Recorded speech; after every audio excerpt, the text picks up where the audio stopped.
Hello, when we're live. Yeah, this is my first time. Welcome. I'm excited. Well, we're gonna get into some cool archetyping. Give a little background about me to start off with. I went to Gnomon back in 2013 and graduated 2016. I did a 3-year track. So really happy to be here with Gnomon doing Archetype. It's kind of surreal to see it come full circle and whatnot. So say hi in the chat so I can make sure I can see your guys' messages. Just want to make sure that everything's working and running for our first little stream here. Oh, I see a hi. That's good. That's good to know there's one. Oh, there's two. Oh, good. We have 2 people watching. Perfect. Maybe more than 2, but we'll see how it goes. Awesome. We'll let some people stream in. And yeah, so I'm going to give you guys the rundown basically of how I want to start this stuff and what I want to do. So while Gnomon is very good at their VFX and 3D work, I also want to get into some drawing and some character work as well. And I feel like it's always really helpful to start out with some simple 2D designs and to kind of do exploration before going into 3D. So with our archetypes, each time we're going to be exploring with the audience, doing some 2D designs first and coming up with what our character is, who he is or she is, or what it is. And then doing, some fun iterative designs. And I'll be looking at the chat for you guys to give me some input and some help on each of these archetypes. So, please do not be shy about giving your ideas. So question 1, is archetype something you'll be explaining throughout? So archetype is basically, we're going to be coming up with a lot of different forms of archetypes. So there was a little streaming, what would you call that? A story, yes, on Instagram the other day on Gnomon about which one you guys wanted to see for those coming in and joining in. And there was the mentor and then there was the Joker. So we all voted for the Joker. And I kind of want to get an idea of maybe what you guys thought a Joker is, or what is that archetype. And we're going to be exploring what that archetype is for probably 3 episodes or so, and coming up with our own Joker archetype character. Now, when we say Joker, we don't necessarily mean the Joker from Batman, as much as we all love that character. What we are talking about when we're talking about a Joker, though, is something that is possibly comedic relief, maybe something like, somebody in the chat says like a trickster. That's definitely what I was thinking. Or somebody that starts as something like the jester, right? So back in the day in the royal court, there was a jester who was very different from all the people in the royal court. And he kind of got to do something interesting that nobody else got to do. He got to make fun of the royal court, and no one could kind of get him in trouble and all these different things. And so he was also kind of this form of comedic relief, right? That's a very common thing, which is why instead of trickster, most time people will say something like a Joker, right? So when we think of Joker type characters, what are kind of characters that we think of? Usually it's going to be some sort of comedic relief. It not always is, but the biggest thing that I want to hone in on about a Joker type archetype is usually they're contrasting the rest of your group or the rest of your characters. So a good example would be somebody like Chewbacca, right, from Star Wars. We have this character who can't talk. We have this character who is giant and hairy and super bizarre looking and very different from our other characters who are all humans for the most part, except for our little droid characters. Hold on one second. I can't get this stupid thing to go away. Go away. There we go. Right, so if you guys can think about some other Joker type characters, you can leave them in the chat. Another really great example would be something like Merry and Pippin. They're kind of like a comic relief, right? Pippin is always getting into trouble. They're kind of mischief.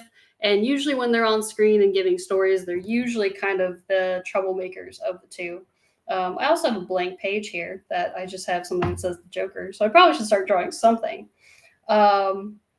But usually our Joker type characters are usually gestural. When I say gestural, I actually mean like a gesture and not actually like what I'm doing now. Gesturally drawing a gesture. How about that? happy gesture. So that's as good as I draw, guys, by the way. No, I'm kidding. So yeah, so for our thing, I want to get, again, the Mad Lib going. So when we talk about our Joker character, could be comic relief, could be a type trickster. But the most important thing that we're going to hone in on is he's going to be different from the world that he probably lives in, right? Because jesters were super colorful. If you look at the Joker is a trickster type character, right? He's got super bright colors and he's very contrasting in comparison to Batman, who wears all black. So when we think about our character, we want to think about how is he different from the rest of the group that he'll be in or the rest of the world that he's going to be in, right?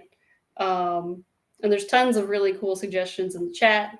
But yeah, so we can start mad-libbing a bit so I can have something to draw, because I can't just chat to you guys. The whole point is to be drawing something. So who is he? What is he? He's trickster. Let's start with something that's pretty easy to start with. Genre. We can start with the genre. Are we going to be doing a fantasy character? Are we going to be doing a sci-fi character? Where does this Joker trickster type character live? What sounds interesting to you guys? What can you guys come up with in the chat? If he's a fantasy type character, what's he going to be wearing? How's he going to be traveling, and how's he going to be doing all those sorts of types of things, right? If we have something that's a sci-fi Joker or a space Joker, yeah, would be kind of interesting, right? So where is he in our world, or what world does he live in? I'm seeing stuff like sci-fi, right? And I recommended fantasy, right? What are some other type of maybe horror? What kind of horror trickster would we be able to play in on and do? Travels in an underwater boat. Well, SpongeBob is a good one. Oh, I see like a Victorian, so maybe like steampunk, right? That could be interesting.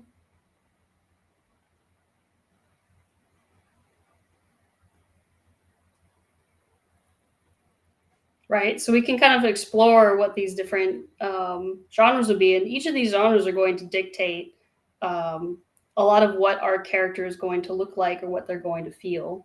Feudal Japan, yeah. That's always a really interesting one, right? Maybe feudal Japan, it would be some sort of trickster yokai type character, right? Could be something more mythological.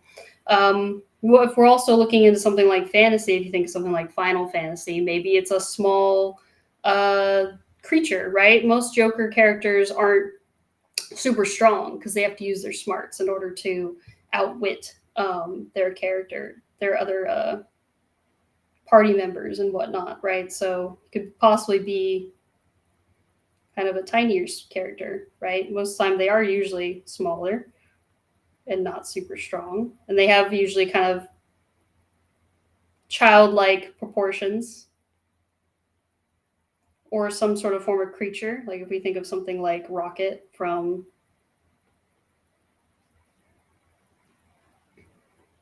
Guardians of the Galaxy. Oh, Dystopia. Well, I'm seeing Dystopia could be interesting. I'm just writing down your guys' ideas as I kind of sketch little characters. If he's a sci-fi, maybe he's got a little bubble. He's out in space, little spacesuits.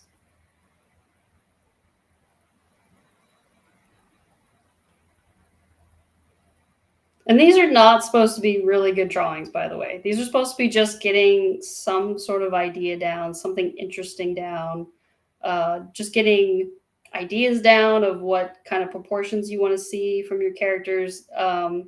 Again, it's kind of supporting the idea. I'm all about It's okay to draw ugly in the beginning, or to not draw even well throughout the whole time you're coming up with ideas and different processes, and different ideations.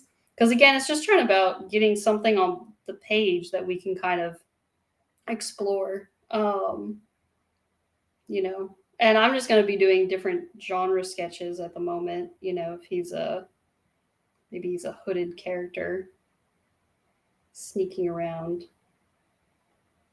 It's got a long little coat.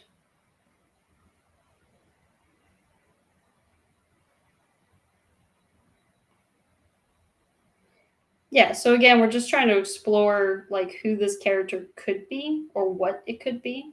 Maybe he's got long gesture shoes.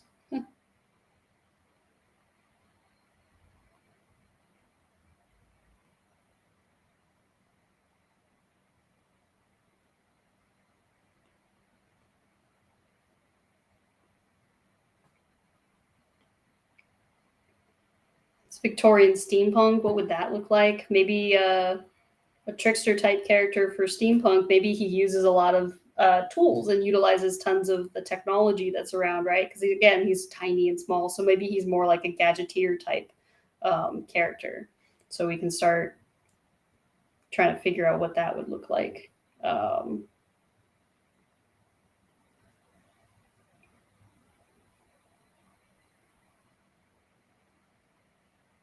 He's got little steampunky goggles and wears a little mechanic suit. I just turned him into a little bat because it reminded me of a character that I once made for a little D&D game that I played, where he was a little technician dude.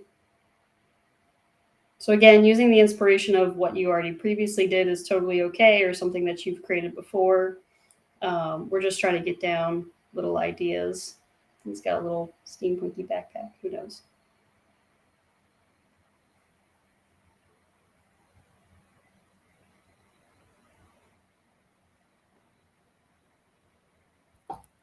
We've got gadgets could be a cool take. I do like the idea of gadgets. That could be pretty fun. So maybe I'll make a note of that. We've got little gadgets on them, right?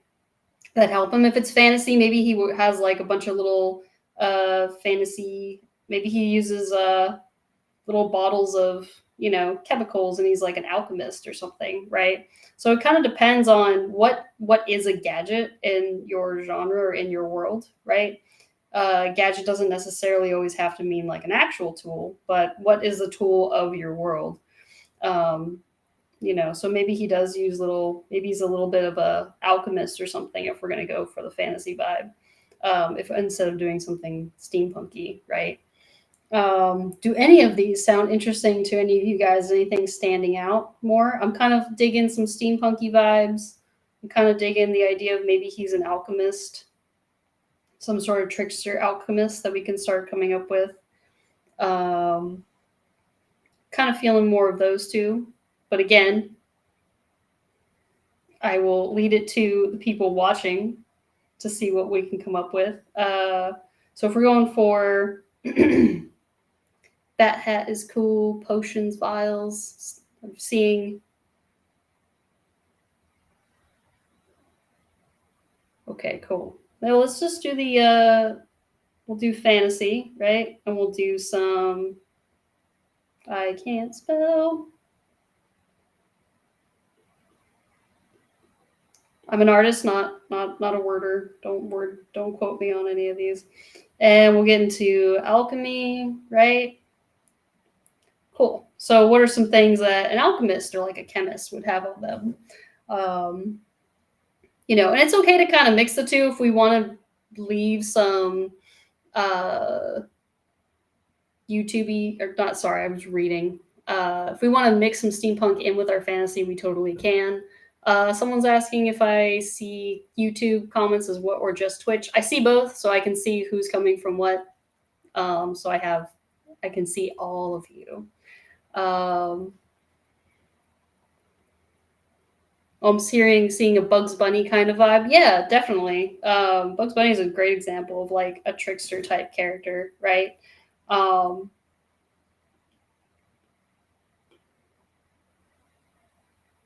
Let's see what we can come up with. I kind of do like the idea of maybe he is some sort of critter and not human. Like we were saying, maybe like Bugs Bunny. I mean, what if it was a rabbit? You know, we could even play with something like that. Because again, I want to go off of what you guys kind of talk about in the chat.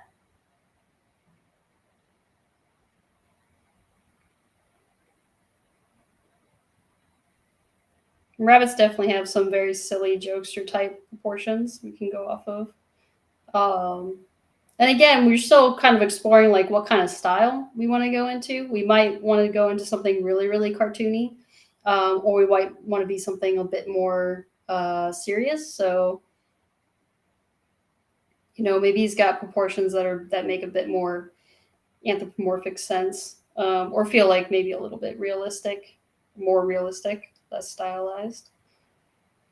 So you can see that I can push the styles of maybe just like what a rabbit would look like very quickly into a couple different forms.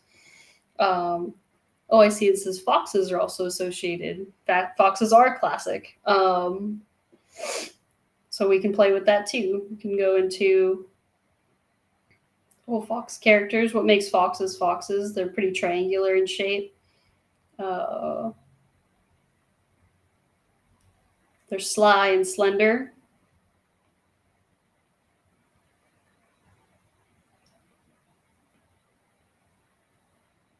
And again, these are just getting quick ideations and some ideas down of what could be a fun trope to play into. So right now I'm just exploring different body characters. Again, I'm pretty messy when I'm exploring different stuff because again, it's just about getting something down on the page. So we got some foxes, we got some rabbits. Trying to figure out what kind of style, you know, we want to go for. Kind of like the big ears. Big rabbit ears are really fun. Fox is cool too. We can give him big giant tails and things like that. What if he was gonna make all this really small because I run out of room too quickly?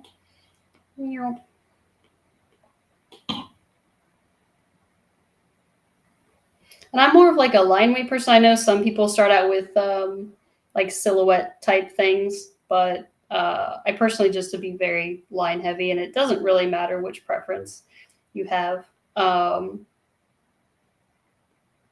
you're going for a fox, like I'm trying to play with all the body proportions. Like what if he's really tiny? Whole little potion. Start trying to get some sort of form of character in there, trying to feel out what he could possibly be. Besides like little potions and things, what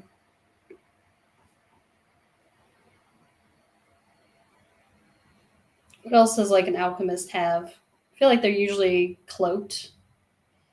I like the idea of maybe he's got a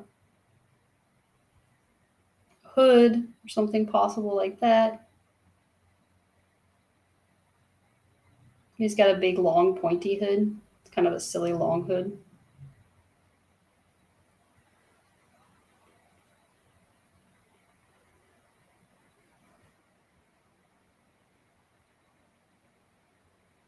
Material bags, hiding in his tail, an apron. Ooh, I do like the idea of an apron. I'm going to write that down so I don't forget because I'm very forgetful.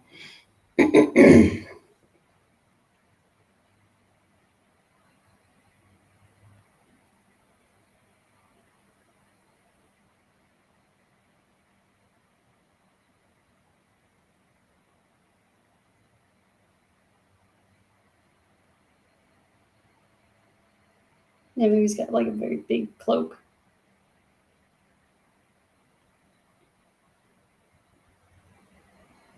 Still just trying to find our little character here. I do like the idea of the apron.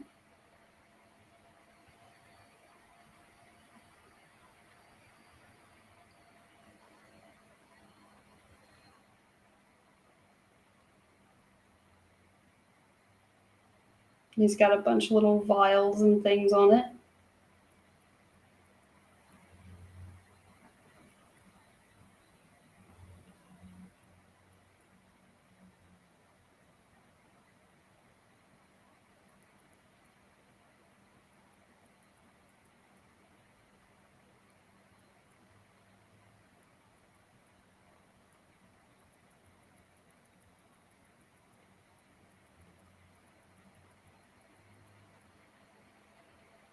Some Full Metal vibes. Yeah, Full Metal would be cool. Hopefully he doesn't use his alchemy for too much trouble, like turning and combining people with their pets and making me really upset and sad.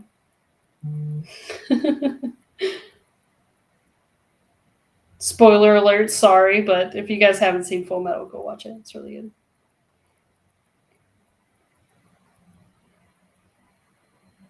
Okay, I'm kind of liking this little sketch. I'm trying to slow down a bit now. I want to be like, part of me, because we're streaming, obviously, I'm like, oh, I really got to just get some stuff down on the page and hurry and do stuff.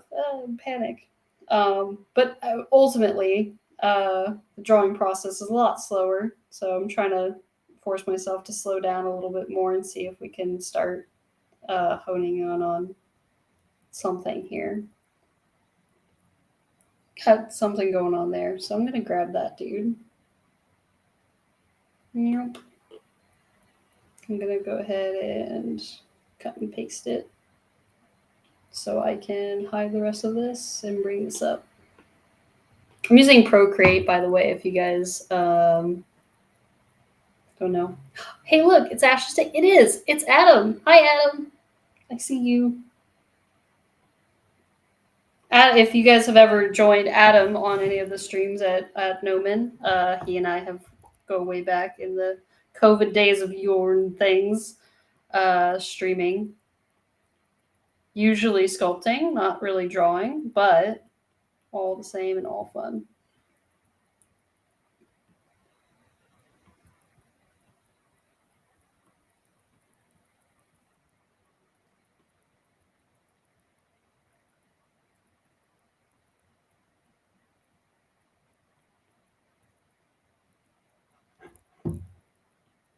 This character probably needs some pants. That's what I'm going to see, but that's our first idea. Hello, King Tauntaun. I see you too. Being very active in the chat. I appreciate that. I'm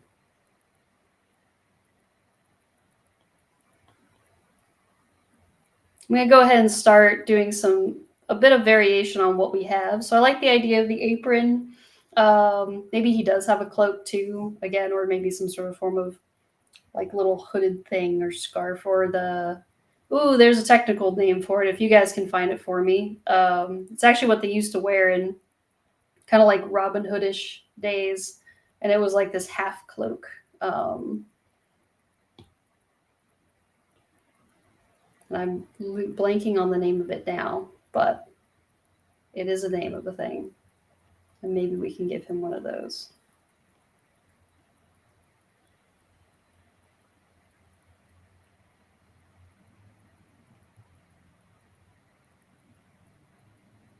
Ah, yes, partner in crime.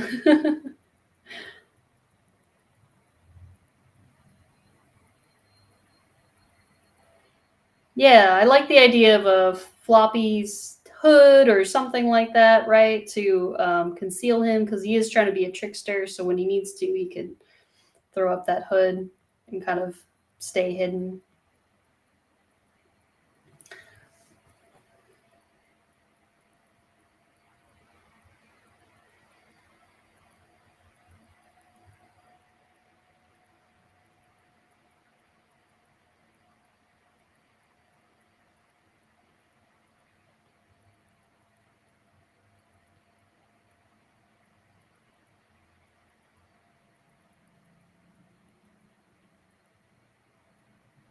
Playing with different leg shapes as well.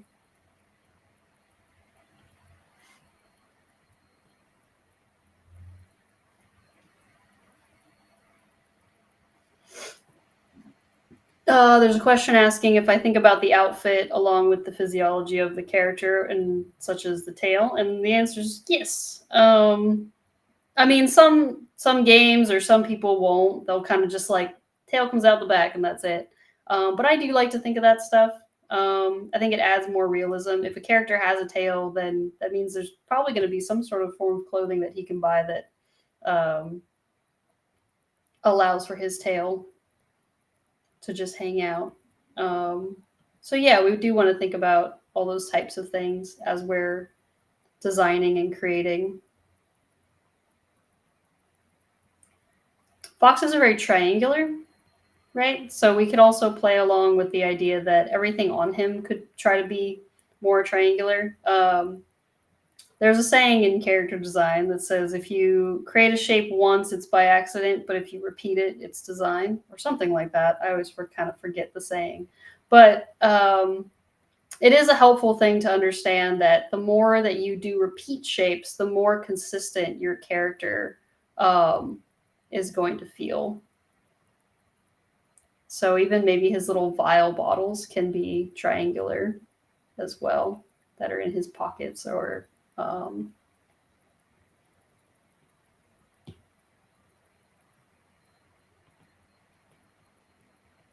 yeah, and someone mentioned that there's lots of patches and pockets. So maybe his pockets, even though it might not make a whole lot of sense at first, we can try to make them feel triangular. He's got some pockets where he's got some stuff in it, you know, in his little apron. And then again, along with creating this little apron, maybe his pants have little triangle patches on them, you know. He's an alchemist, hard on his luck, and he got to stay hidden and can't afford nice alchemy pants. Got to have some patchy pants.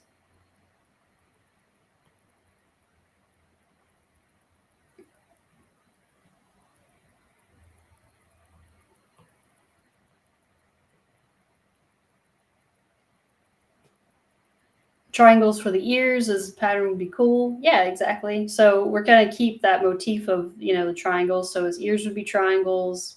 Possibly his nose could be kind of big and more triangular. We're going to try and make his eyes maybe more triangular, and he's going to have maybe eyebrows that are also kind of following into that same pattern.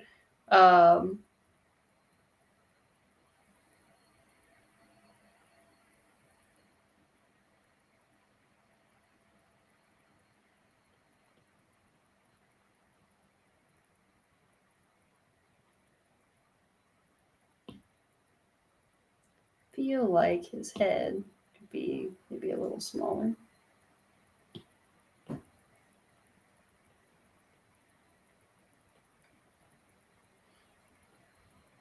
think I like the idea of our character being possibly long and lengthy. Something along the lines of that.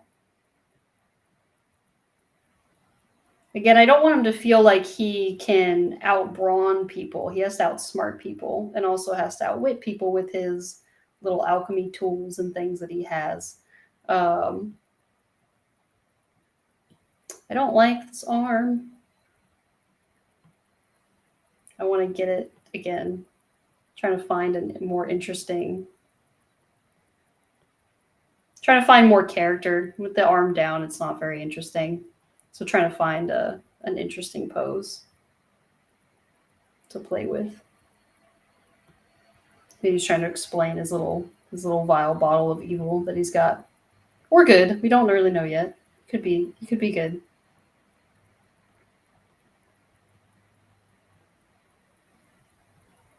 I like the idea of being able to see his elbows actually, so we can add some fur. And again, that's gonna keep that triangle motif going. Possibly even at the bottom of his apron, maybe we could do something that tapers down into a triangle, right?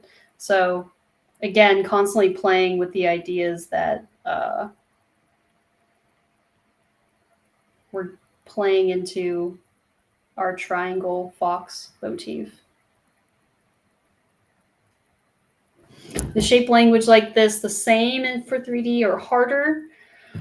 It definitely is the same concepts. It's the same ideas. It can be a little harder because instead of just drawing a flat triangle, now you have to probably try to figure out how to use it. You know, there are cones, which if you look at cones, they'll be conical in shape regardless of which way, you know, you're looking at them. If you're looking at them from the top down, for example, or if you're looking from the back and things. But you do have to consider when you go into 3D all the angles and not just one angle, right?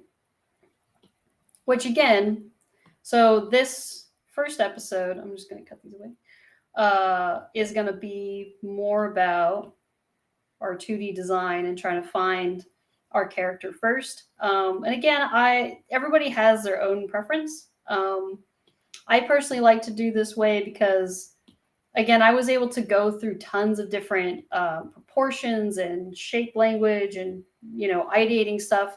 And when you're doing that in 3D, it can be a little bit more cumbersome because you're dealing with the program. So I personally prefer to draw first, and then we can actually start to have an idea before we go into 3D, because then we have a bit more of a final path. Now, a lot of this will change in 3D, and that's totally fine. We might notice that the legs need to be longer, or, something needs to change on it. And on the fly, once we have this idea, we can totally start iterating on it. And that's kind of the idea, is it should feel like a really organic process. But again, the tool, I'm going to see how I feel about making his legs a little longer. I like to use the liquefy tool to just push different things in and out and see if I can get something that feels more interesting. Again, like what happens if I make his legs feel longer from the bottom versus if I was to go back and what if his pants were much longer? That might be interesting. And trying to find the shapes that I want. Like, I kind of am liking this shape more. And the reason being is it kind of turns into an hourglass. So he's got the top and then the bottom comes out. So again, it's two triangles stacked on one another right here, right? So we can kind of, again, playing with like the motif, trying to make everything kind of sync and feel like it's part of a consistent design. And I see that Adam is asking if Tara Whitlatch would get into ZBrush. I would love for her to get into ZBrush because she's amazing. She's the best. If you guys don't know who Tara Whitlatch is, she's a very, very good creature designer for our industry, but she also does paleontological, I think I'm saying that word right, reconstructions. So she'll go to museums and reconstruct dinosaurs and all that stuff. She has like my dream job. Shout out favorite dinosaur in the chat if you got one. I'm all about hearing dinosaurs and about dinosaurs. But yeah, that's the thing that Adam actually brings up a pretty good point, even bringing that up, is that ZBrush at the end of the day is just a tool. So when it comes to learning character design or creating something new and interesting, whether you're a creature designer or whatever it may be, I'm using Procreate, but that's just a tool, right? That tool is not going to make you a better artist. The tools are there to be helpful, of course, but it's the long studying of anatomy and doing figure drawing. And then I used to go to the zoo and the Natural History Museum almost every weekend to study and whatnot. And so it is one of those things where when someone is really good at their craft, it kind of doesn't matter what medium they end up going in. So you could give Tara Whitlatch ZBrush, and the moment she learns it, she's going to be more dangerous than me knowing ZBrush. Wondering how we can fit some pockets or some pants in here. I'm kind of curious to see. I like the layers, but I'm trying to figure out where his pants and like what kind of shirt he would be wearing underneath. We're getting something kind of interesting.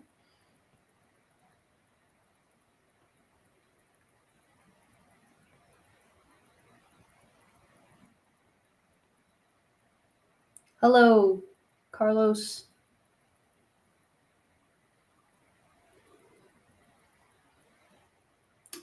You're asking, are the archetypes linked to some sort of class of psychological mind? So I'm assuming you're asking like where these archetypes are coming from. A lot of them from the beginning, even when Josh Herman was doing it, or like when Letitia was doing it, they come from Joseph Campbell's Hero's Journey. So if you guys haven't read The Hero's Journey, It's a great book, and it kind of talks about how all characters or stories, for the most part, kind of retell the same stories or have the same things. No, you're fine. I totally understand. I got you, Carlos. Um, yeah, so these archetypes are covered in the hero's journey. So we have things like the mentor and the hero, and all these characters kind of come into the story in certain times. A really awesome example of the hero's journey characters and archetype is going to be Lord of the Rings. Because again, you have your hero who starts in the ordinary world, which is the Shire, right? And then he meets the mentor, which is Gandalf, who tells him about this extraordinary world and this adventure. And usually the hero refuses the call, and then he'll be like, no, I need to go do this, and then he'll accept it. And then he goes off into the other world and starts his adventure, right? And then he meets all sorts of other archetypes along the way. So that's where the archetypes are coming from. For my stream, I think it would be really fun. One of the things that we are planning on doing is, for example, we are right now creating our little fox alchemist archetype, and I'm playing with just with some faces right now as I talk. Well, what we want to do for this guy is once we create him, the next character will be maybe the contrast of that. Who is he tricking? What is the contrast of the Joker within this world? So we're going to stay within the world of the character that we're creating now, and going to be adding on top of our world and trying to figure out a consistent through line for our characters. Because it's one thing to just design a character and then say, I did it, and then be done. It's a whole nother thing to be like, okay, now we have to add more characters to our world. What is our, who is our character fighting? Is this character an anti-hero? Is he a good guy? Is he a bad guy? I'm trying to zone in more on the face now. Is he kind of an in-between? Is he there just to kind of get in the way of our hero that's in our story? Is he the hero? Heroes can come in many different shapes and forms. Heroes can also be tricksters, or heroes can also be, or tricksters could also be villains. So a lot of the archetypes can kind of blend. That's usually what makes a more interesting character, because it's what makes a more well-rounded, thought-out character. Because just like people, we're not usually so one-sided. We're usually quite complex. So playing into, it's kind of starting to look more wolf-like, isn't he?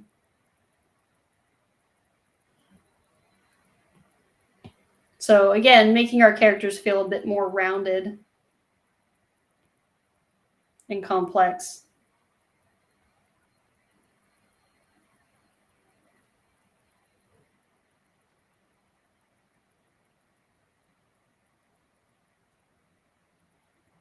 Yeah, I think a common thing, what Carlos is talking about, he's saying that the archetype of the Joker is usually a bad guy or an anti-hero. And that can be true. And most of the time it is, right? And part of the reason why that is, again, it's kind of the contrast that's interesting about this, the trickster archetype, is if you have a character that's kind of supposed to be a jokester and supposed to be, more lighthearted, or at least that's the idea of the character at first.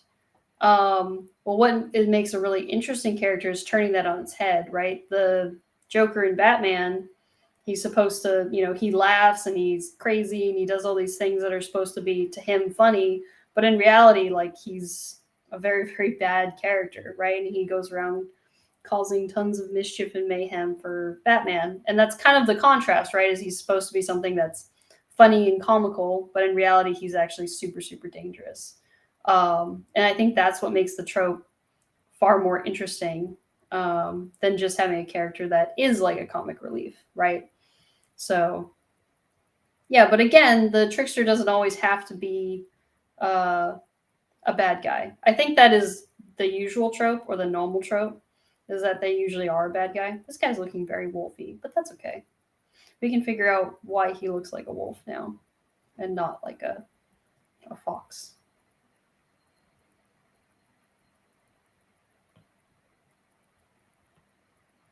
which is interesting little thing to run into, right?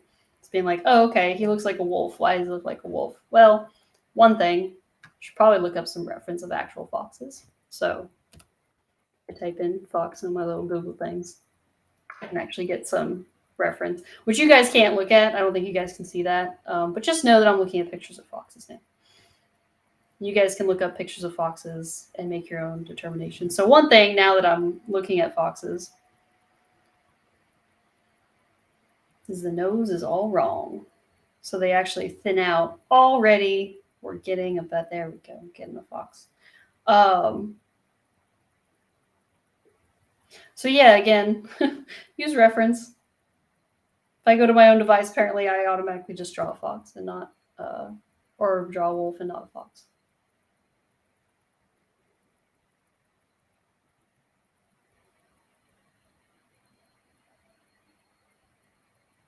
We don't know yet. I think, Carlos, are you asking if our archetype is good or bad? I don't think the chat's really decided whether he's a good or bad guy. But I would like to hear from the chat to decide, because then we can start adding some things, and that would also make some stylistic choices as to who this character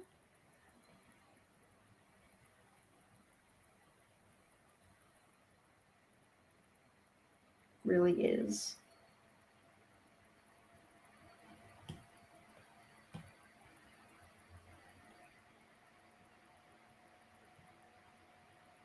If this character is baggy and loose, character with tight and sleek appearance would be a cool contrast. Yeah, definitely.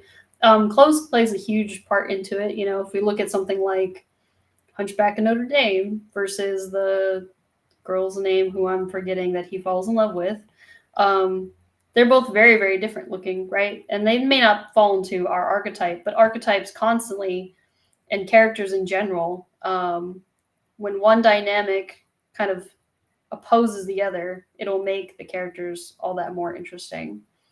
A moral thief, that's basically Robin Hood now, because we're also drawing a fox. He's Robin Hood, but he's an alchemist Robin Hood. That could be interesting.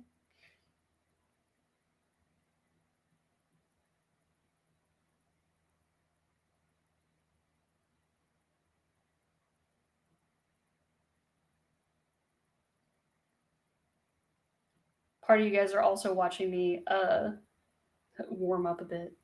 I drew before this, but drawing by yourself until you jump on a stream is a whole nother thing. It's very interesting. But I'm having fun.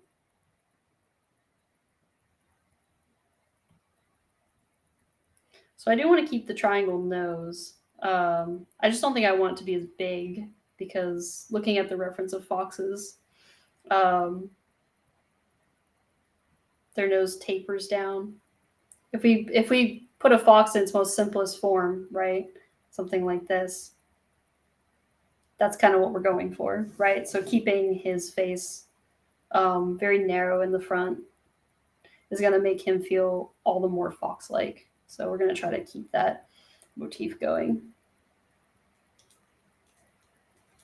Stops assassins, but also robs you. So he, like, you know, robs from bad guys and uses his potion and trickery on worse villains or worse people. I like that idea.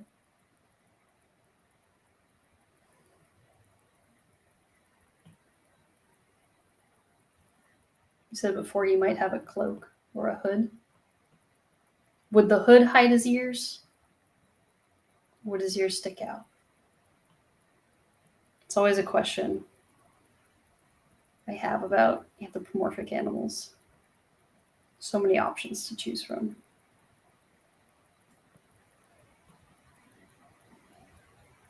Gotta stick it out? Okay. Well, I did. I didn't hide it. It's there. I stuck them out. Just for you, though.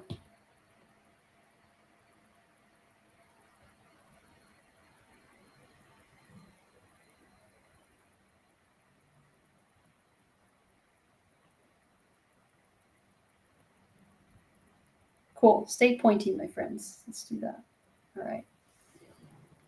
Okay, so now that we've got something going, I'm going to bring...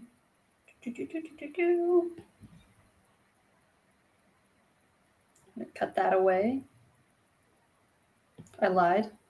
Oh, I can just hide it. It's already cut away. Ha ha ha. I'll bring this over.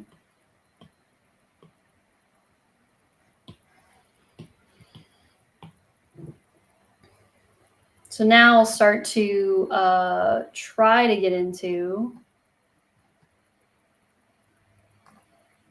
maybe a more final sketch, because what time is it? I have like an hour.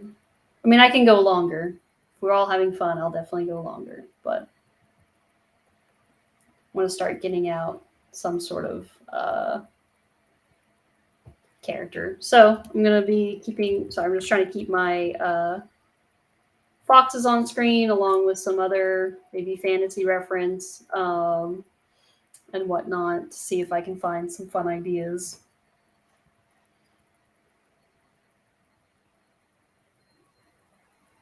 And let's see if we can come up with a cool little sketch of a character and kind of finalize something.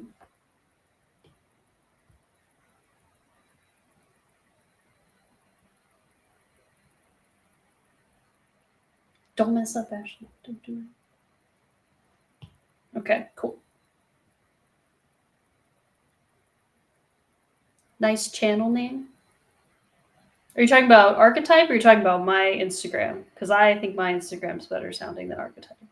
But that's because it's funny. For those of you that don't know, you guys can follow me on Instagram. I'll be posting this stuff on my Instagram as we go through.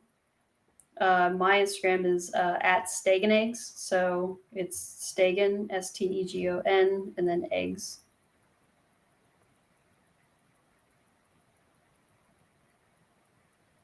Oh, he was talking about the Gnomon one anyway. Fine. I'm not that hurt by it. It's okay.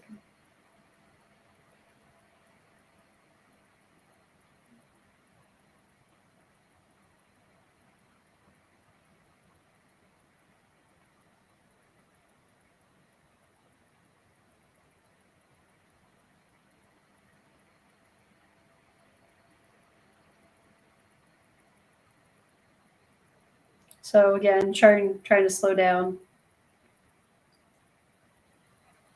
I'm going to draw the underbody first and see if I can find where his anatomy would be.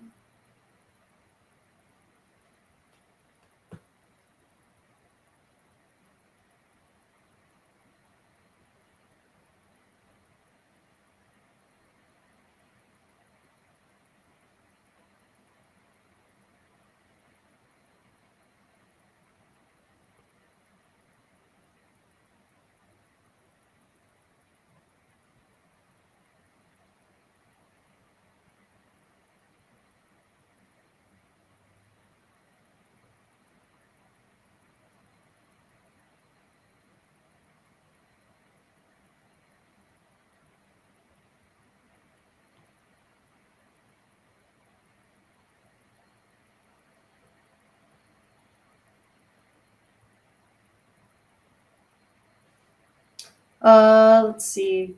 What's the chat saying? Do you have a lot of time to concept at work, or is it more strenuous? So my job, I work at Cold Iron Studios as a senior character artist. So most of my job is doing 3D work. So I'll be doing sculpting aliens and crazy creatures and stuff for our game.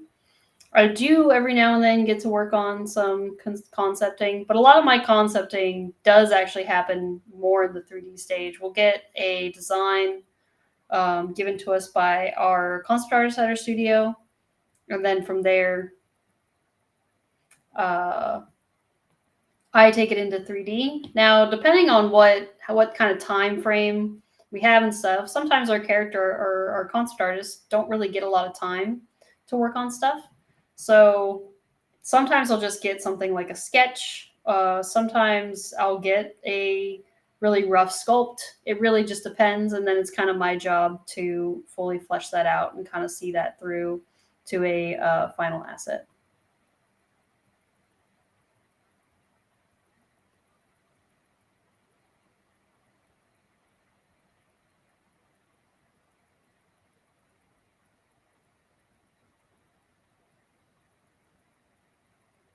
So again, keeping that triangle motif going.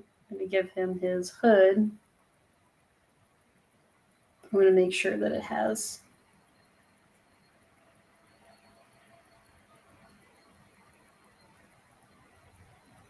our shapes going within it.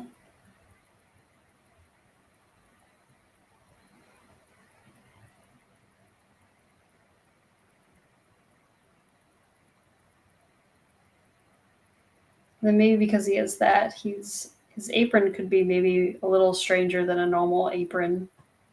Could come down a little farther, almost act like suspenders or something. But then he could have all of his pockets and stuff on it down here.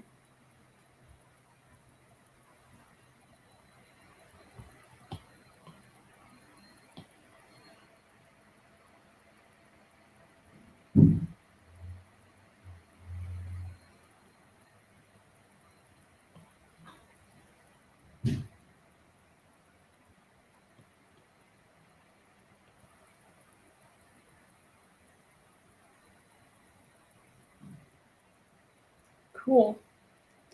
Getting somewhere.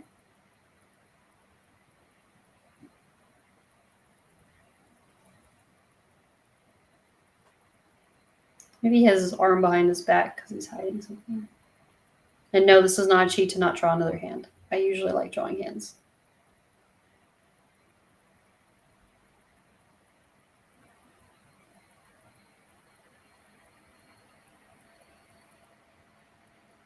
Although if you don't want to draw hands, you could say your character's hiding something from behind their back.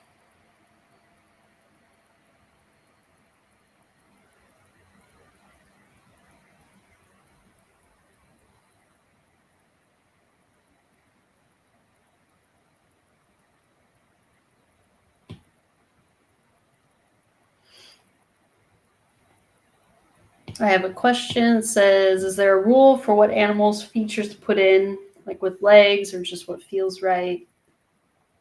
A lot of it is kind of what feels right. For me personally, I like to have as much of the animal anatomy as possible. So for that, when you're drawing like a human leg,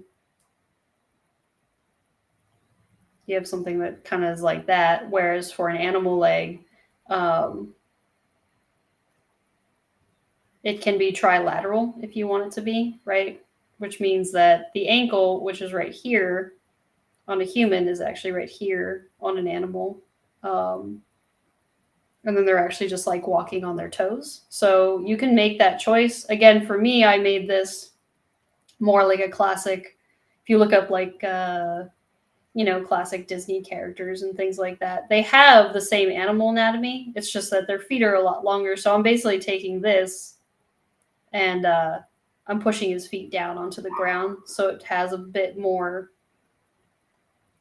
So it follows a bit more of that human proportion, but again, or the human anatomy, but it still has animal-like proportion. And it's really more of a preference more than anything else. There's plenty of people that also draw anthropomorphic characters with human legs. I just think it looks a little strange, personally. So I kind of like having something that's a bit more animalistic.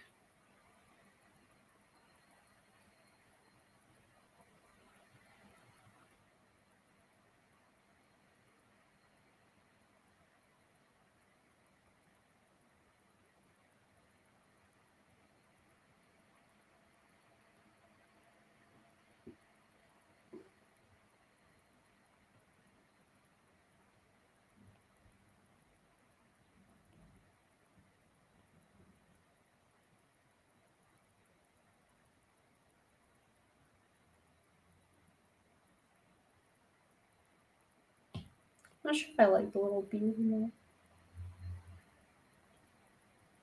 He might feel more, again, he's not supposed to feel very strong, so maybe giving him more of like a weaker chin, so to speak, might make him feel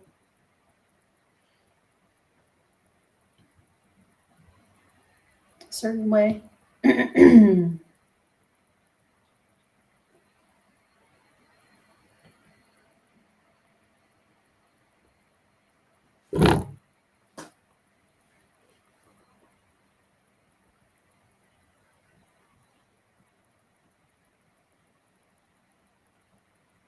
And he's got cool buttons going down the side.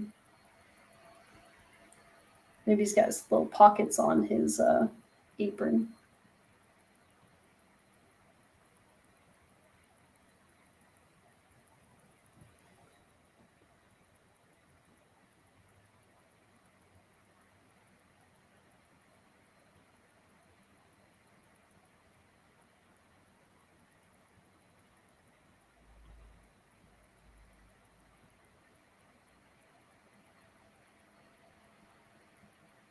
I see somebody saying that there's a lot of personality in the pose, and does that come with practice? I would say yes, just like everything else that comes with doing art and drawing. It's just going to be a matter of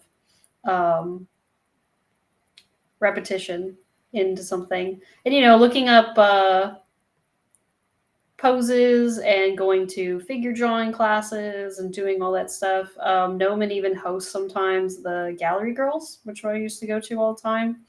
And those are really great because usually they'll dress up and have some sort of theme with them. So they've done stuff like steampunk or fantasy or something like that. And usually their poses are in character.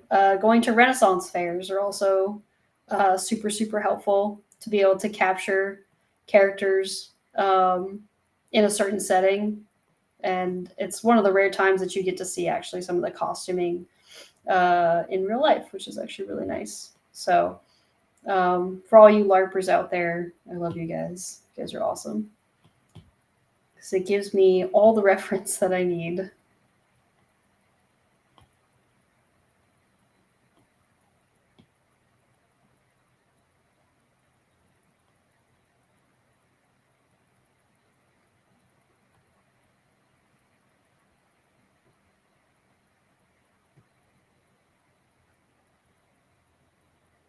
I wonder if he needs to, again, talking about personality, I'm trying to figure out, what is, I feel like he's now kind of showing off and discussing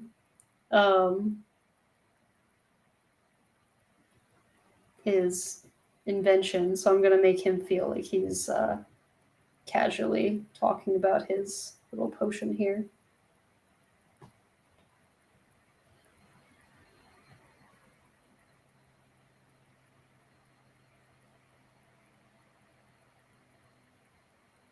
And you can see, a lot of my drawing right now is quick and messy and just trying to get down some sort of idea. Because a lot of this stuff, when we take it into 3D, will definitely change. But I do like to have, like I've said before, some sort of form of roadmap.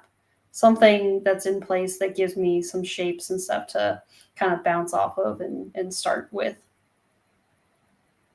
Maybe he's got little, like his little apron is like a bandolier, but instead of bullets, it's little vials of stuff. And again, I don't need to be super detailed. I just need to put it down so I can go, hey, I had this idea in my drawing, and then make sure that I can execute it in my 3D stuff later.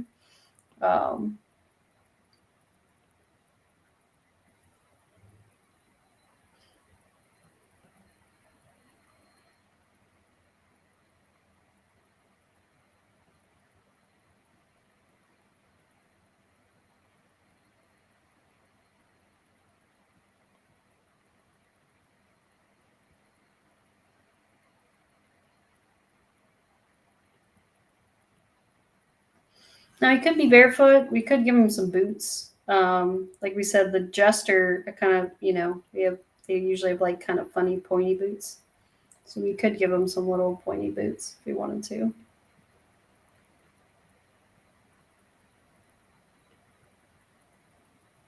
Just so it follows our motif a bit more.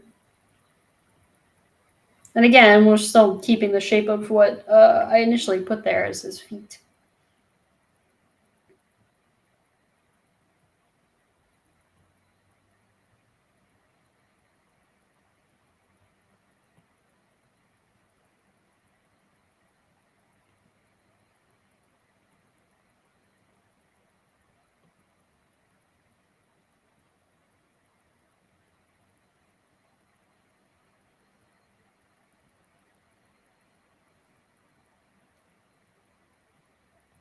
Chat's quiet. Talk to me. I'm sitting here by myself drawing. If you guys have ideas about this character, you guys definitely need to shout them out, because I will put them in and I will adjust and make changes on the fly as we go. I won't turn him into SpongeBob, but the idea is definitely to have you guys kind of dictate what's on him or what he's starting to look like a bit.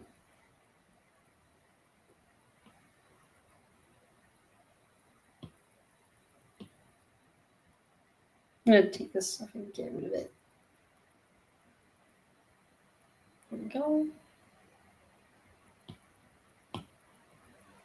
I'm going to play with maybe the idea that he has a longer neck.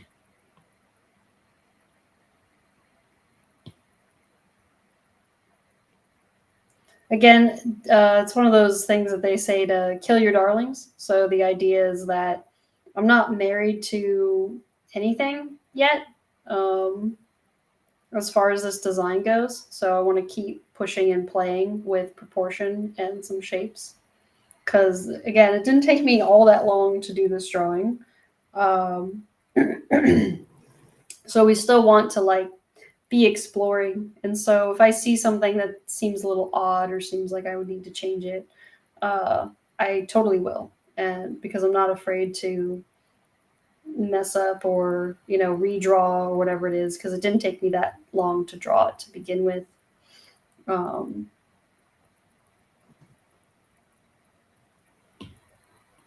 So yeah.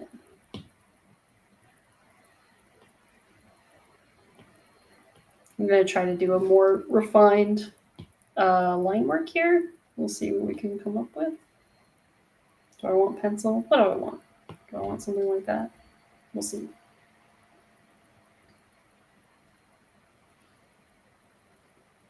Thanks for lurking, Nuclear Divide. This resolution is super low, and that's okay. I'd probably prefer it to be a little higher. If we wanted to, I could take this character and bring it into a different file, but I'm not going to. Staying low sometimes isn't bad, because then it keeps me on track and doesn't make me get too deep into details.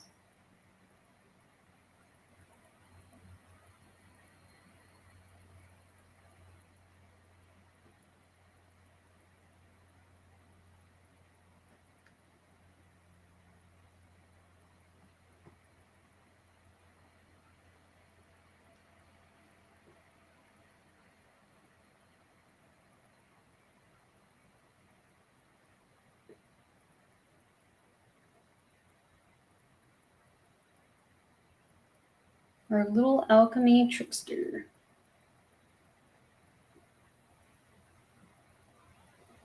Of course, the first thing we pick is something that has fur, which in 3D is always a challenge and always something really interesting. There's a lot of different ways to tackle it. In my case, I will be sculpting it and stuff, and you guys will see my process for creating fur in ZBrush that's stylized, but it can be a very laborious process, so that's going to be very interesting. So good on me for picking something that's got fur on it. Or good on you guys for picking foxes and rabbits.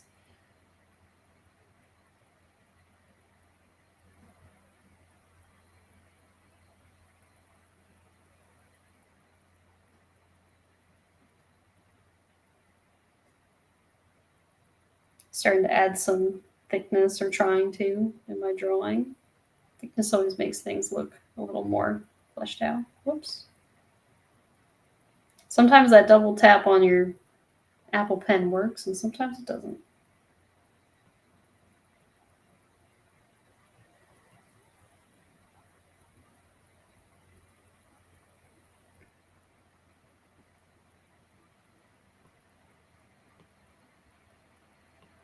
And also for the sake of the next stream, so we'll probably get to a certain place here, but then On my own time, I'll probably gonna gather a reference board and gather all sorts of stuff, because right now I'm just kind of drawing on the fly.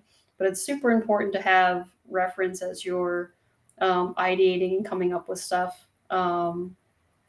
So that way you're looking at something that really does exist. Because, for example, right now, this little cloth shape here is just a shape, but I want it to make more sense in the final. So I need to look up something that, replicates that, whether it's the actual hood that we were talking about earlier or whatever it may be. I just want to make sure that I'm basing all my stuff off of something that feels real and is real world.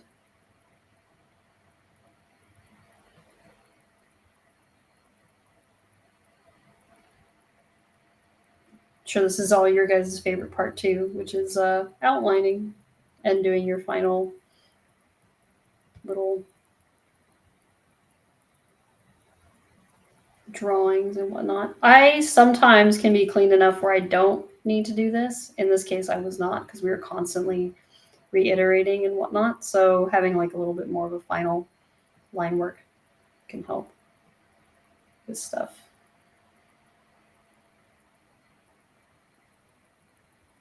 Adding some patchwork in the areas.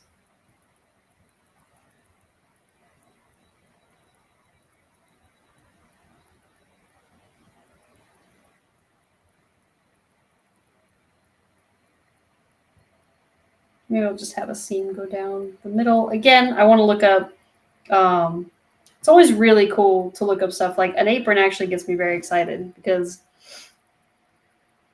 I'm sure if I go on and research and look up some aprons, I'm sure there's some really interesting designed ones out there that are really fancy for like chefs or this or that. It's always really interesting to see the products that are made now and how they can kind of influence what your character design looks like, and finding like interesting shapes that you would have never thought of, and kind of deconstructing how something is made.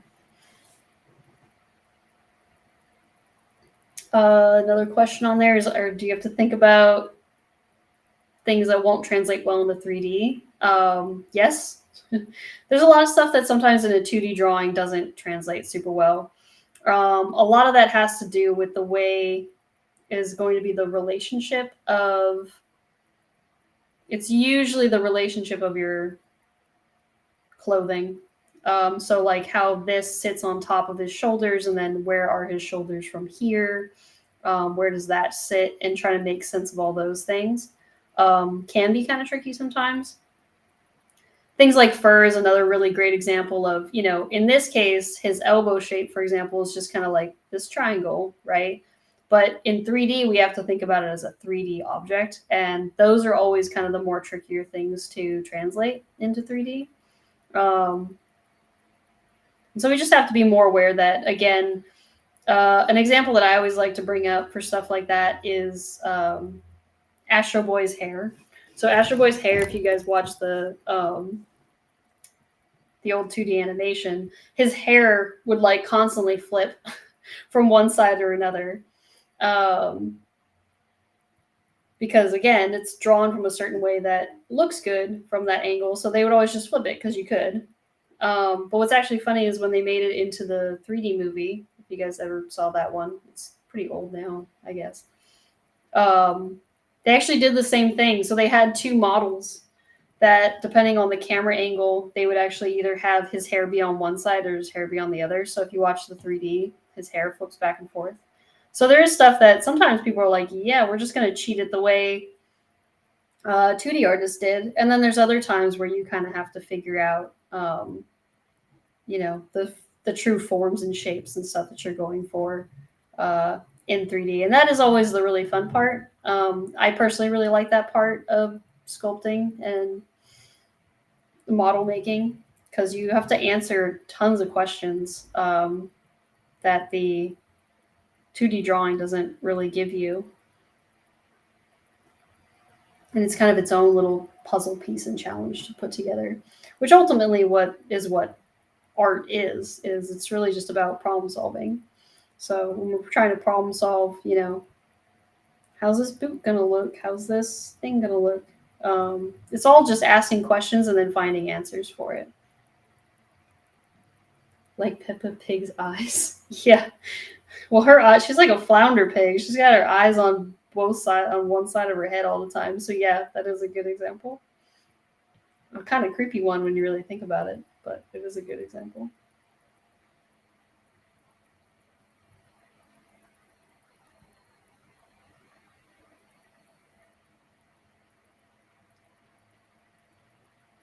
I'm trying to remember, did the fox from Robin Hood, the Disney movie, did he have shoes? I feel like he had those weird, I'm gonna call them piccolo shoes. Do you guys know what I'm talking about? Where they're like the wrinkly, they're just like these pointy, wrinkly shoes. They almost look like a Who. That looks like a Dr. Seuss drawing. You guys know what I'm talking about? If you guys don't, it's okay. Maybe I'm just crazy, but I'm just trying to remember what kind of shoes that character had, or if he had shoes at all. It's weird when you think about those characters. You think you know what they look like until you try to draw it, and you're like, oh yeah, did he have pants? Did he wear shoes? Like, I can't remember. It's very interesting how the brain remembers what it wants to remember and forgets all the things that I need as an artist.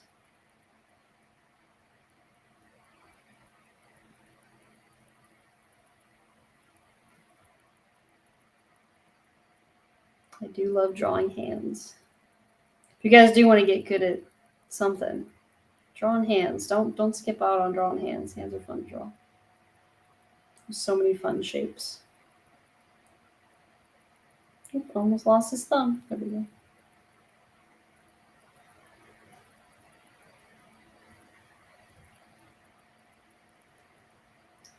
Cool. We are getting somewhere. It's so funny. I keep looking at the clock thinking that I'm going to be running out of time. But now that we've slowed down and started making a more final piece, it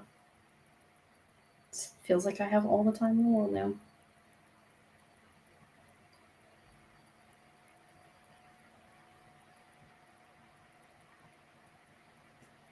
Sweet. Cool.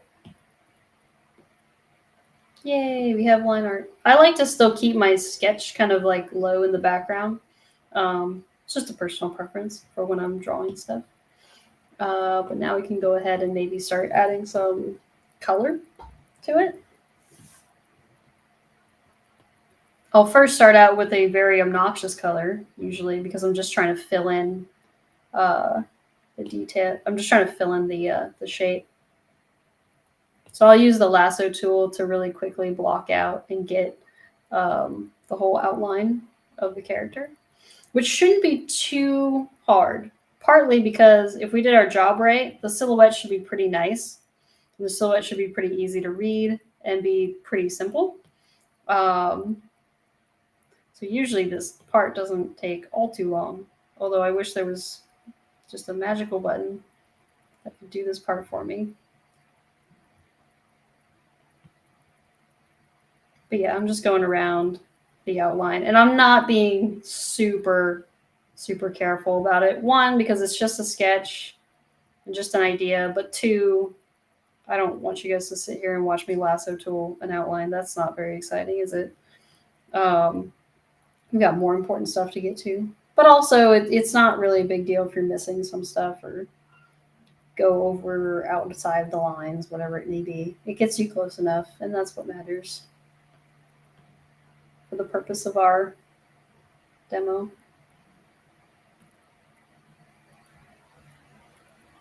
Do I ever think about the potential story or personality of a character while you're designing? Yes, and hopefully that's kind of what this stream will be, is kind of figuring out who this character is. As I've been drawing him, he feels a bit, cocky and confident. At least that's kind of the vibe that I was feeling from him. He's definitely smarter than your average fox, and maybe slyer than your average fox. And utilizing, those wits to constantly be creating new potions and new ideas that he uses for that part. I'm not sure yet, Again, I'm not entirely sure if he's really good or bad. I get more of a feeling that he's on the good side, but that can be just a feeling. And that can drastically change as you design and come up with new ideas and come up with new things. Boop. Cool. And he's done. Yeah, he's all blue.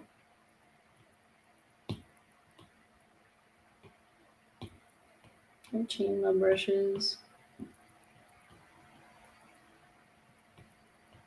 So yeah, I like to block in something again with an obnoxious color just so I can make sure that some of my line work is cleaned up a little bit. I don't need to clean it up a lot though. I stayed on point pretty well.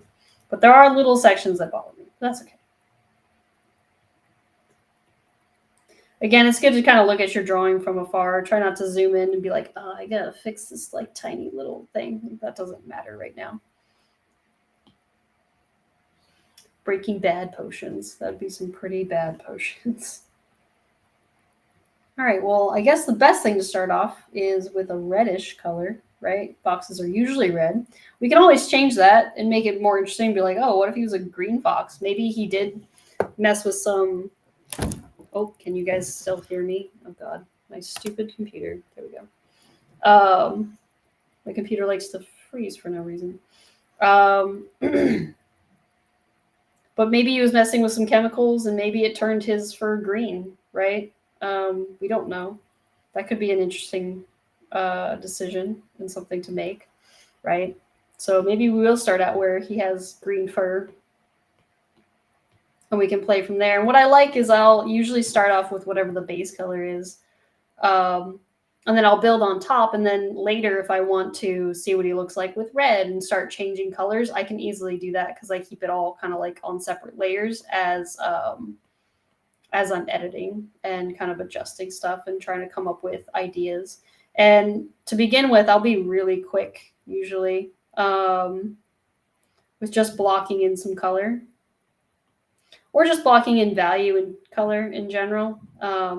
I don't want it to take too long because, again, the biggest thing with color is it all relates to one another. So I can't really compare this green with that red yet until I kind of put in what goes underneath it and what other stuff is he going to be wearing, and trying to find like that happy medium with all these colors, trying to figure out stuff. But for now, I'm not going to be too harsh on it because, again, I just want to get something in there. So I'm going to block in where his apron is.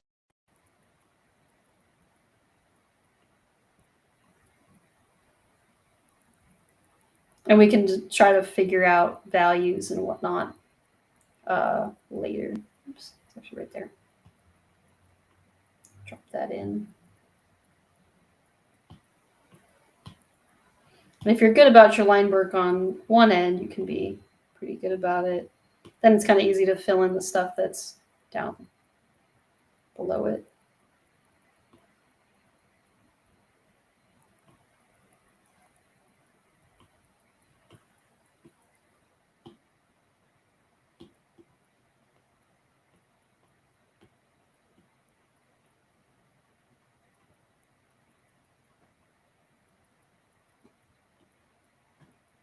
I'm kind of thinking about colors right now. A lot of it's just trying to block in value more than anything else. But you want to think about what are complements to green, and then what are also what share closely related with green. So that's going to be blue, right? But the complementary is going to be red. So you can play a lot with maybe his whole outfit will be warm toned, but it also could kind of all homogenize together and be a little bit cooler toned as well. So you can kind of play back and forth with these things and see what shapes and what colors are kind of reading for you, for your character, and for our character here. Joker for the colors for the Joker need to stand out. Yes, as we talked before, we are going to make him pretty colorful. I mean, his fur is green, so there is that. So if this is a world of foxes, right, maybe all the other foxes are going to be red. And again, his fur is green because he's playing too much with chemicals and alchemy, but he doesn't care, right? Just how the Joker's hair got dyed for falling into a pool of acid. At least I think that's one of the stories. So we're always playing with the idea of color. And it doesn't always necessarily mean that all gestures are brightly colored. Again, the thing that we're trying to hone in is the contrast of the character in comparison to the characters around him and like who he interacts with, right? So maybe his colors could be muted, but if his colors are muted, then that probably means that the characters around him are going to be colorful. So it's always keeping that type of thing in mind. That's important. But in this case, we can make him colorful if we want to. He already is quite colorful being a green fox.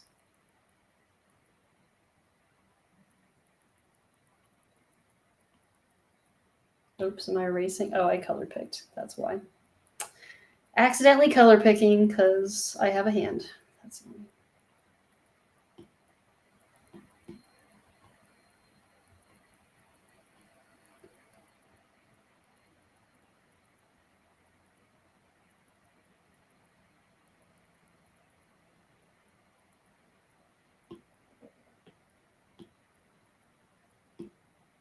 And start giving some variation to his fur, right? So most animals have like some sort of form of underbelly, so we can give him like a lighter underbelly.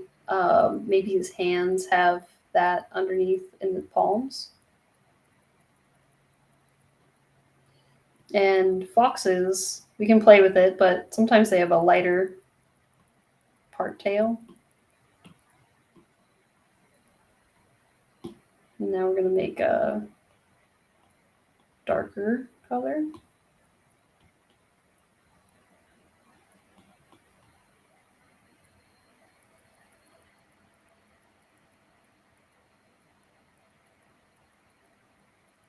So again, just playing with some ideas as to what his color palette could be.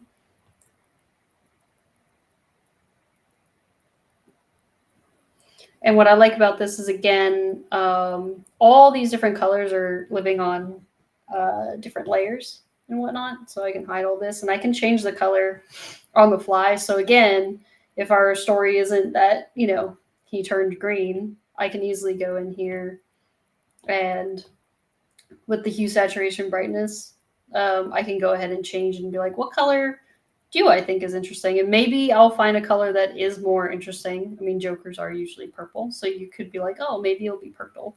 In our sense, I think it's more interesting that he is green because, again, it's a complement of being red. But you can play with maybe how hue shifted that green is in comparison to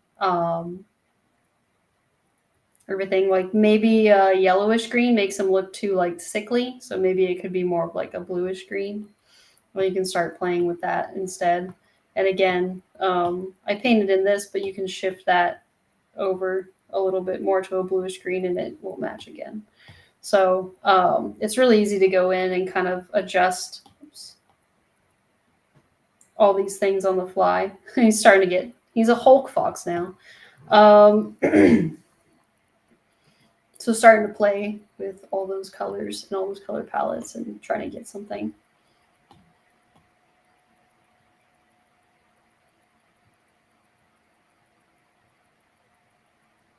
And this is, again, a very simple block out of just color. And it's more, again, for an idea of what I want to do in 3D, more than it is like a perfect, final concept or anything like that.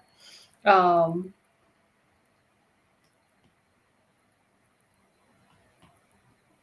so we're getting colors. It says maybe symbols on his outfit would be, oh my god, there's so many. Yeah, so symbols that could represent being toxic or something like that, definitely. Depends on how obvious you want to get with it. If you want to do something like runes, that could be super secretive and whatnot. But we could also just do something as obvious as maybe not obvious. Give me 1 second as I color this, and I could show you guys maybe what we could do. I have an idea. I just want to color these little jars of liquid. Daniel, you're asking, do I usually limit the amount of colors in a character design? Yeah, definitely. Limitations is kind of what defines design and character work. If you don't have any limitations, then there's nothing to hold on to in your design, and there's nothing like keeping it from being kind of everything. So, designing something with a limited color palette will really help you bring out what's needed for the character and what works really well with the character. And again, because the color should mean something. So again, if his fur is green, it's not just that I'm choosing a random color. I'm choosing it because it's going to contrast. If we're living in a fox world, it's going to contrast all the other foxes that he interacts with, right? And then I went with blue because, again, they are colors that are closely related on the color wheel. If we look on the color wheel, green and blue, and then maybe these yellows go together. So, I mean, even in something like Procreate, I can easily go to his green color and I can see the harmony here, or I can say analogous colors, right? And now I can see the harmony of these colors together. So this is also a really interesting way to utilize your colors. So you can see there's a split complementary. So if we pick his color and we look at where that sits on the color wheel, now we have this kind of purplish, we have this pinkish. So we can even grab this purple and I'll make it maybe a little lighter. And we can go to what was our blue shirt, and I can go ahead and alpha lock that. And I can make it that purple that's supposed to be kind of following along with our color palette, right? And then I can go ahead and change the brightness, or I can change kind of like maybe the saturation of it, but I know that that color is going to be close to sticking to like what our main character's color palette is. Now back to what King Tauntaun over here was saying was, adding symbols and things that make it feel toxic. So if we think about things that are toxic or something that could be kind of a warning of something using alchemy, I can think of bones. There's like the skull and crossbones. So maybe can add a pattern of bones along his scarf. If he was really evil, depending on our style of character, we could just add bones on him. Maybe he uses them in his pot of things, but we don't want it to feel too witchcrafty. We could also do something where instead of these belt buckles just being no interesting shape, maybe they're the shape of skulls.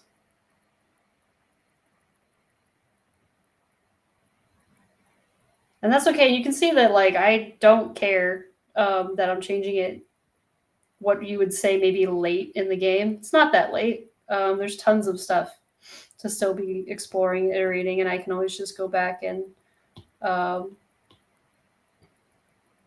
fix these colors and fill this in. So then on top of that, I'll add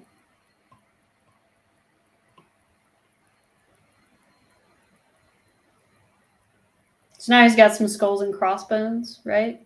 Which could be interesting to add.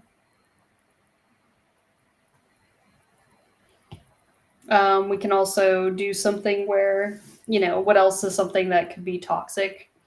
You could think of maybe bubbles. Like I'm thinking of like bubbly things fizzing up. So again, you don't have to give him something that fizzles, but we could do something where maybe the dirt pattern on his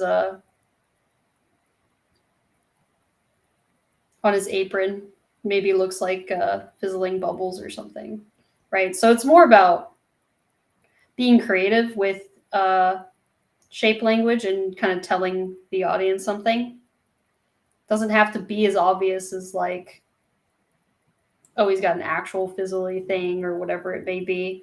It's really more about understanding the shapes that we're going for of like what is toxic or what is usually in line with potions or something like that, and then playing into that. So Again, it could be just like a really simple kind of like possibly dirt pattern, or maybe it is just a kind of weird patchwork pattern at the bottom.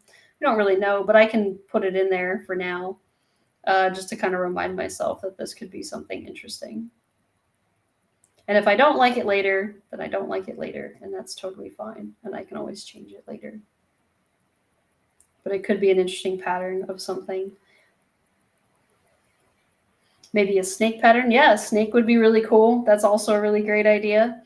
I definitely like that idea. So again, we could, and that's where I could just say, hey, I'm going to get rid of this. And then ultimately, if you want to do a bunch of iterative design, I would have done this on a different, I'm just going to erase it. Because snake pattern's cool. And again, I want you guys to dictate this drawing, not me. We'll re-put the pocket in. So if we're going to do like a cool snake pattern, maybe it starts from the skulls. And again, I'm going to try to keep it semi-triangular or kind of blocky. Can bring it down. Maybe it's asymmetrical, the design. So we can bring it in. Maybe the snake head can hang out like right down at the bottom.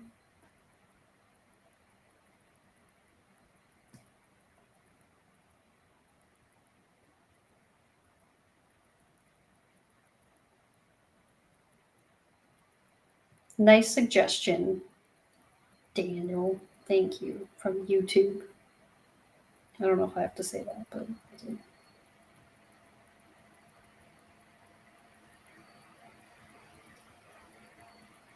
And you can see as we start, and that's kind of even when I'm drawing by myself, these are the questions that I'm constantly asking. It's like, yeah, what does make something feel this? And starting to look it up and going, what are the through lines, or what are some consistent shapes that we can play with? What else is known as toxic to people? Because again, basing stuff on what we know or what we're aware of in our world that makes people think of certain things is kind of the point of our design sense, is being able to, we should be able to look at this guy right now and go, oh yeah, he totally plays with chemicals and does things. Even if you're just jumping into the stream right now, you should be able to be like, oh yeah, he's got something going on with, you know, toxics or poisons or things like that. Maybe you're asking, why is he green? So starting audience members or visual people, when people are visually looking at your stuff, like, why is it that you put that there? You know, what is your reason behind putting the shapes that you put behind in your work? So maybe it's kind of like a cool patchwork pattern, which I like.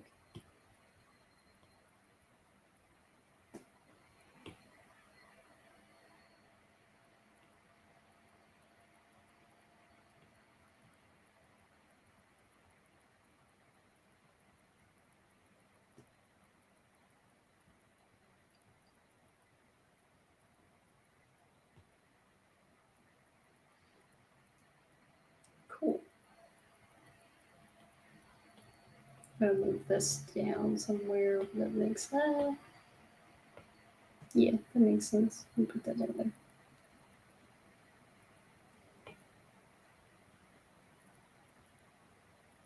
I'll add the little patterning to the bones here. So again, just trying to stay within the colors, and I'm just changing more value than I am like actual color of most things.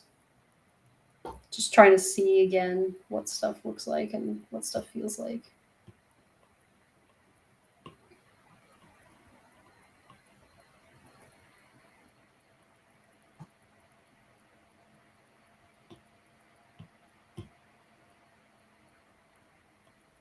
If this is a patchwork apron, then giving different slight hue shifts of brown, you know, because eventually we'll probably be texturing it to make it look like leather.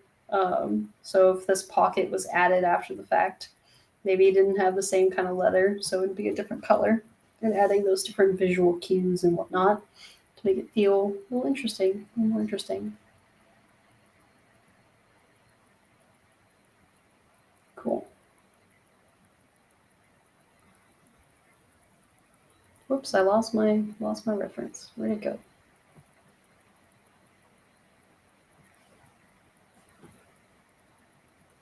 And I gotta be able to still see the chat.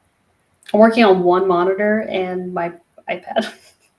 So next time, definitely gonna have two monitors because that's gonna be more helpful.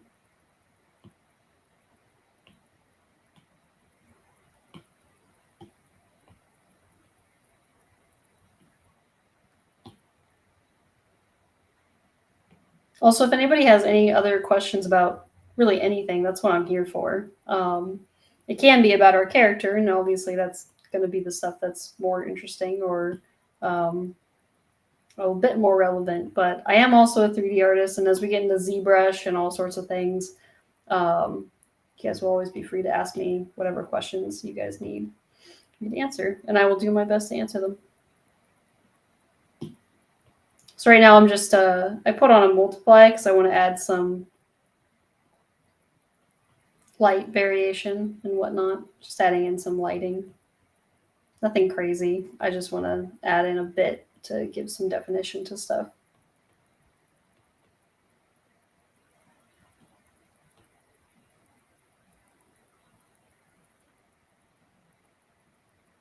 I like to go really light first and just kind of block in stuff, and then later I can keep adding a bit more definition if I want to, but I don't have to. Will I go into some Xenomorph stuff? Maybe we can draw an alien or something like that. It has to fit into the archetype. Unfortunately, this isn't sponsored by my work, but I can talk about some Xenomorph stuff. So they do have very interesting shape language. I've worked on a lot of Xenomorphs. My first start was doing the Alien Queen for Sideshow Collectibles. So if you guys know that statue, that was worked on by yours truly. Xenofox, yeah, that's what happened, right? Is he played with chemicals, got too close to him, and now he's a Xenofox. That'd be pretty interesting. It is interesting to think about what Xenomorphs running into different things other than human, and what that would actually turn into and create.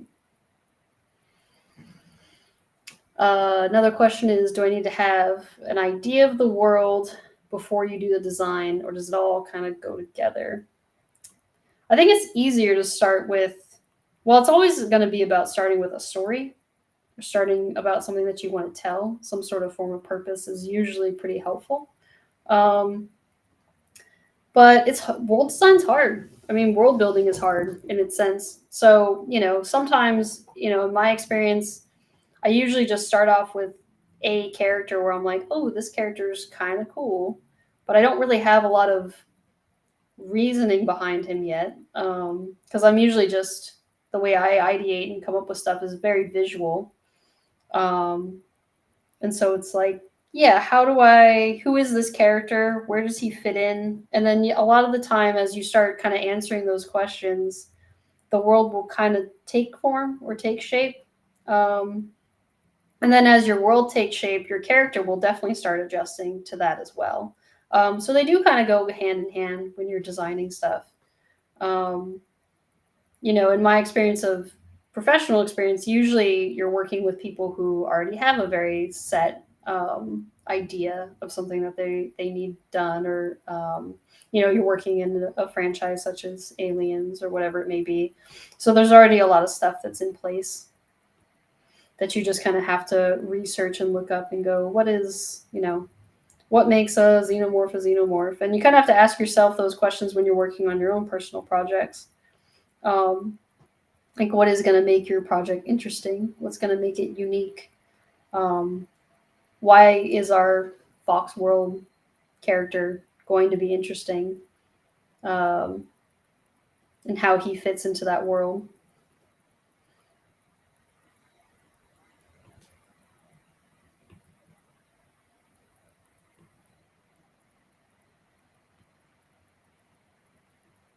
I'm so used to having, I need Adam back. I'm so used to having like a moderator. It's so weird just sitting here and just chatting by myself while I draw and put in some shadow shapes.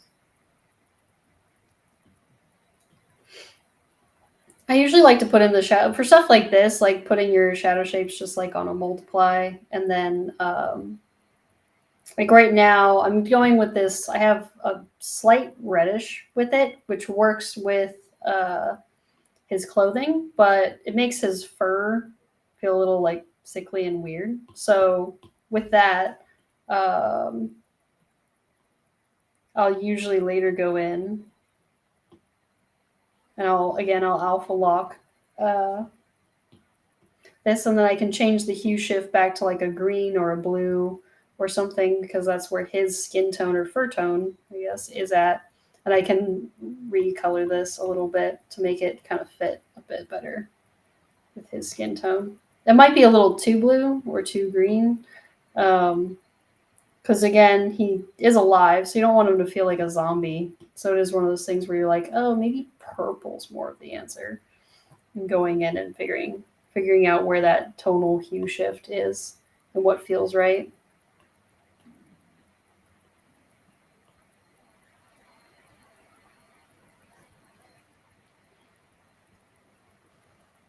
Could there be a way of doing patterns subtly, like a subtle snake or skull in his fur or somewhere else? Yeah, definitely. I mean, if you wanted to, you could do something like that. Sometimes it's a lot harder than you anticipate. It kind of depends. Like thinking about putting a skull in his fur would be interesting, but maybe something like, if we're looking at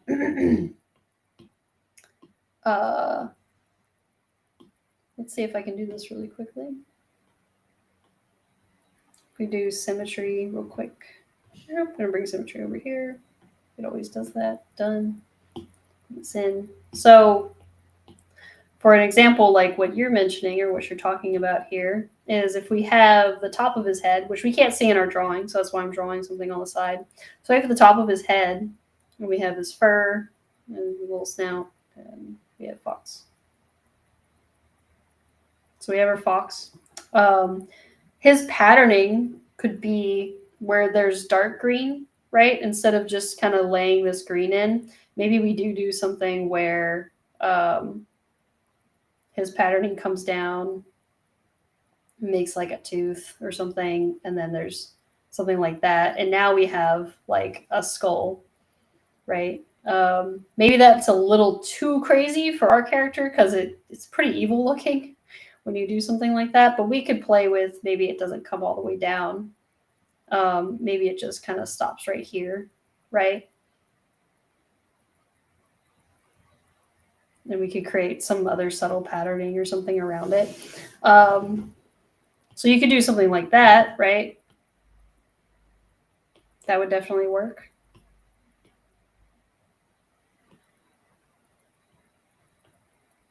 We color this green.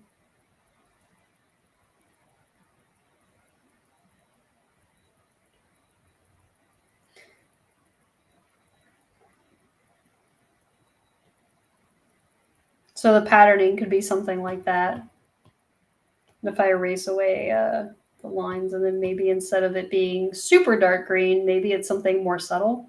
So if I break this color down a little bit, just a little bit, I can do something like that.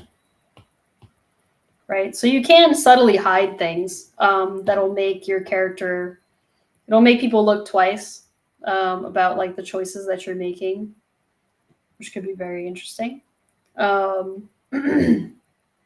Actually, an interesting example is I think it's only in one shot, but in the show Arcane,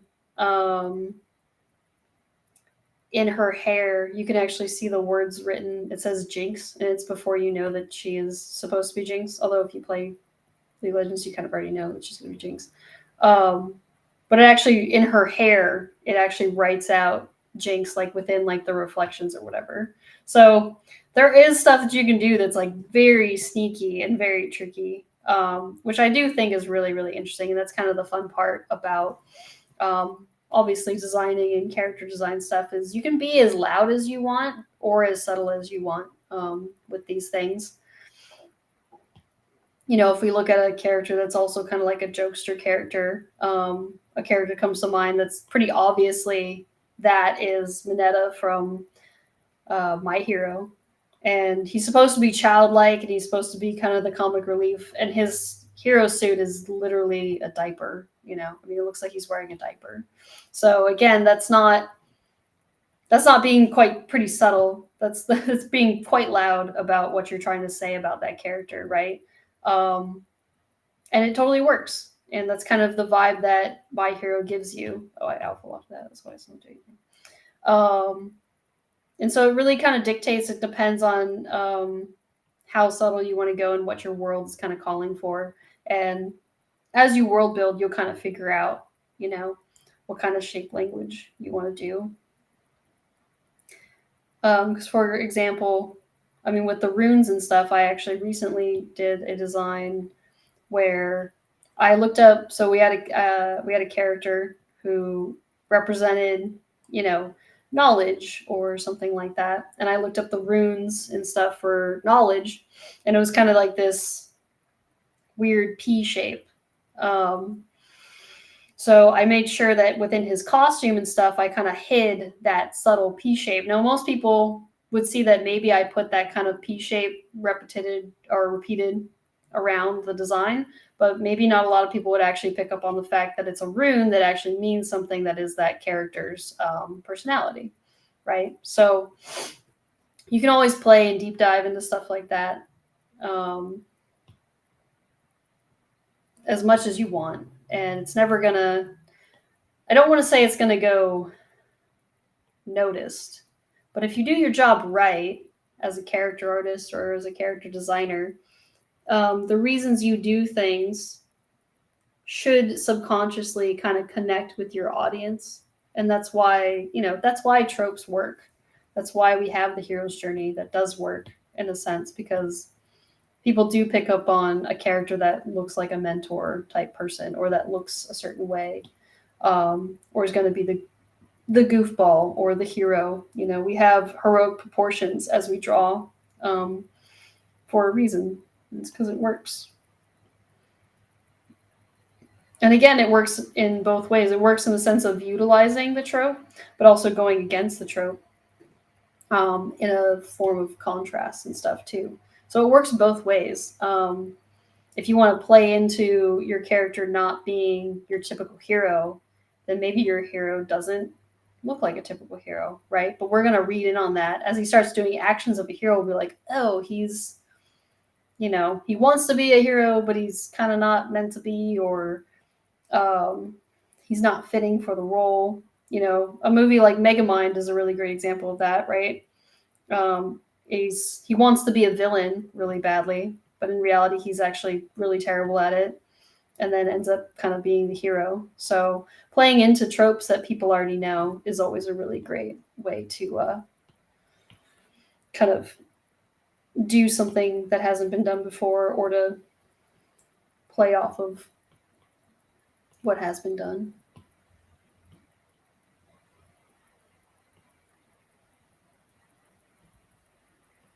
Cool. I'm just going to add some little lighting, little shininess to things. And that will be very close to wrapping up here for our first little streaming.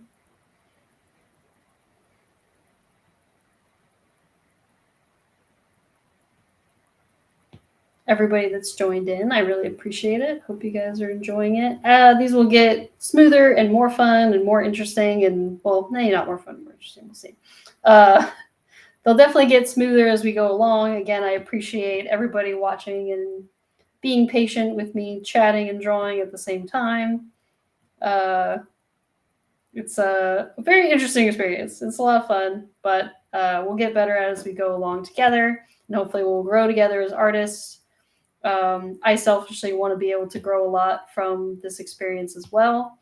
I have to do something and draw every Tuesday with you guys, right? So it's a great reason for me to stay on track and stay good and get better, and keep learning and be okay with, you know, making mistakes or drawing ugly or whatever it may be. There's a lot of fears that I get over as an artist as well while doing this stuff. So, you know, if you have fears of whatever it is as an artist, showing off your art or showing off your drawings or whatever it is, I definitely implore you to try to be confident. That was actually one of the reasons I started an Instagram to begin with, was just to kind of, one, I was keeping a daily journal of how much I was drawing. And that's really all it still is. It's just a daily reminder to keep drawing and keep practicing, but also just to put my art out there. It's constantly about just putting your stuff out there. Art is visual. It's meant to be seen. Whether you feel like it's supposed to be or not, show it and enjoy it. And art is a journey. You're always going to be fighting that. So just keep at it. If I can do it, you can do it. I promise you. Drawing poison fox characters on streams. If I can do it, you can do it. So I'm excited to see the 3D version too. I think it'll be really fun.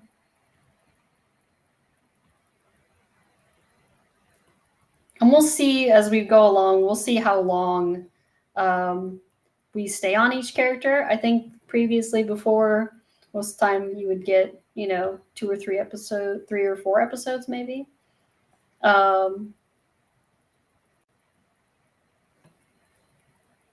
Of characters and whatnot, so we will see.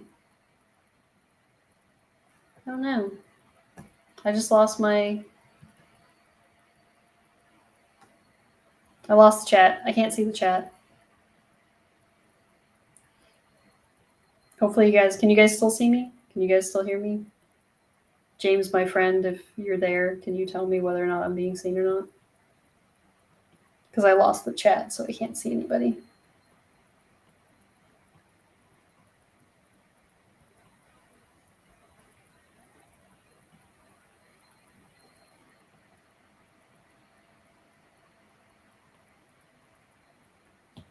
Okay, James says I'm good. Okay, cool. I just can't see you guys chatting anymore.